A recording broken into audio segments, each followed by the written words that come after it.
예금은 건설업 실질 자본으로 인정되는 대표적인 자산입니다.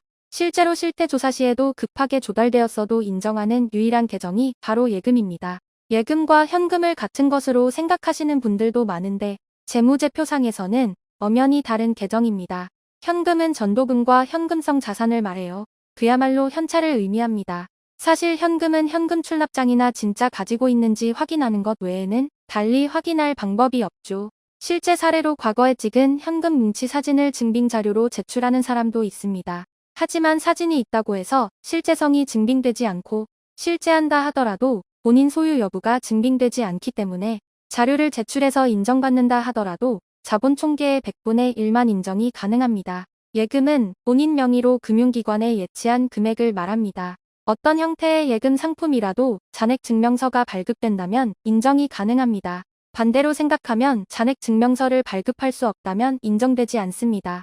예금은 다음의 기준에 따라 평가됩니다. 기업 진단 시에는 30일의 평균 잔액, 등록 기준 유지를 위해서는 60일의 평균 잔액을 봅니다. 그러니까 신규 등록 시 30일의 평균 잔액으로 건설업 등록을 마친 후에는 다음 결산일부터는 60일의 평균 잔액을 증빙해야 하는 것이죠. 평균 잔액이란 처음 돈을 넣는 날인 기산일로부터의 잔액을 기간 일수로 나눠 평균을 낸 것인데요. 말 그대로 평균이니 어떤 날은 좀 적어도 다른 날에 더 많이 넣어서 평균이 등록 기준 자본금 이상이면 요건을 충족합니다. 주의할 것은 기산일과 진단일에는 반드시 기준 자본금 이상 존재해야 합니다. 그렇지 않으면 인정을 받을 수 없어요. 이때 신설법인은 이 기간에서 10일을 감경해줍니다. 즉 20일의 평균 잔액으로 기업 진단을 받을 수가 있죠. 잠시 여기서 신설법인의 요건을 따져본다면 첫 번째, 등록 신청 접수일까지 설립 후 90일이 지나지 않아야 하며 두 번째, 별도의 영업 실적이 없어야 합니다. 신설법인의 요건을 갖춘다면 자본 비용을 조금이나마 줄일 수 있겠죠? 그런데 이렇게 예금이 존재한다고 해도 인정해주지 않는 경우가 있는데요.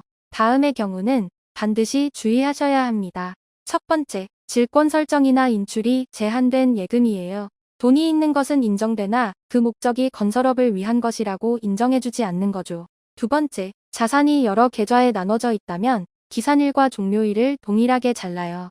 예를 들어 자본금 2억을 맞추기 위해 1번 통장에 1억이 4월 1일부터 4월 30일까지 있었고 2번 통장에 1억이 4월 10일부터 5월 10일까지 있었다고 하면 두 개의 통장의 기산일과 종료일을 동일하게 적용하니 4월 1일부터 4월 30일까지로 적용한다면 이 계좌들의 평균 잔액은 2억이 되지 않는 것이니 주의하셔야 해요.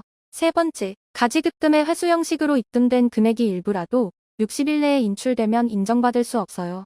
이것은 주로 연말결산 시 부족한 실질자본금을 메꾸기 위해 다른 곳에서 자금을 조달하여 입금하는 형식인데요. 많은 수의 회사들이 가지급금이 어느 정도는 존재하기 때문에 대표가 회사로부터 빌려간 돈을 메꾸는 형식으로 입금합니다. 이런 형식의 자산은 60일 내에 조금이라도 인출된다면 평균 잔고처럼 평균을 내주는 게 아니라 전체를 부정해버려요. 그렇기 때문에 애써 맞춘 기간을 버리는 셈이 되니 주의하셔야 하겠습니다. 자, 다음은 서류를 알아볼까요?